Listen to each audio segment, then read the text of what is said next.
Hey everyone, welcome back to the channel. Today I'm going to show you a simple yet incredibly powerful way to make your calculations in Google Sheets faster, cleaner, and much easier to read. By the end of this tutorial, you'll know exactly how to use the let function to streamline your formulas.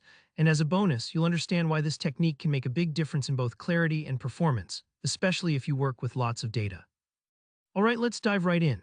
Imagine you've got a spreadsheet with a little inventory. You've got your items listed, things like laptops, phones, and headphones. Each item has a price, a quantity, and a tax rate. Your goal is to work out the total with tax for each line. Now, the standard way to do this would be to write out a formula that repeats itself every time. For example, something like equals B2 asterisk C2 plus B2 asterisk C2 asterisk D2.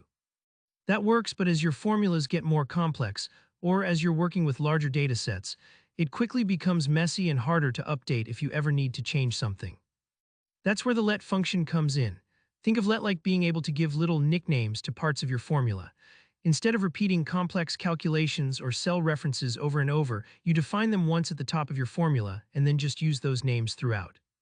Not only does this improve clarity, so much easier to read and understand at a glance, but it can also boost performance, since Google Sheets only has to calculate that value once per formula, instead of recalculating it each time you use it. So let's put this into practice. We're going to calculate the total with tax for, say, your laptop row. Click into cell E2, and here's how to write the formula using let.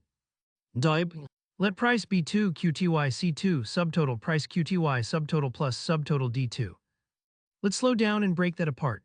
First, we're declaring a variable called price, and we're telling Google Sheets that price should refer to whatever's in cell B2. In this case, that's the price of our laptop.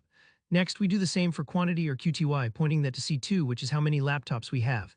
So now every time our formula uses price or QTY, Sheets knows where to look.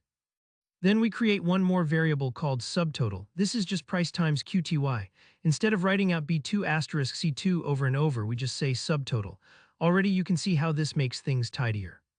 Finally, the last part of our let formula is where we plug everything together. We take the subtotal and add the tax by multiplying the subtotal by our tax rate, which is sitting in D2.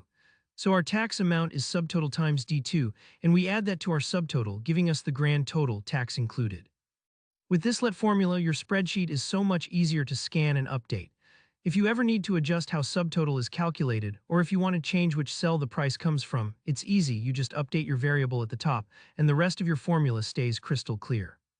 Go ahead and try this in the next row as well. Just drag the formula down and it adapts automatically for each item. And remember, if your calculations ever get even more involved, maybe you do something with discounts or extra fees, let lets you keep things readable, organized, and efficient. Alright, that's it for today's tutorial. If you found this tip helpful, please give the video a like, and if you have any thoughts or questions, drop them in the comments below. I always check and love to help out. Don't forget to subscribe for more clear step-by-step tutorials just like this. See you in the next one.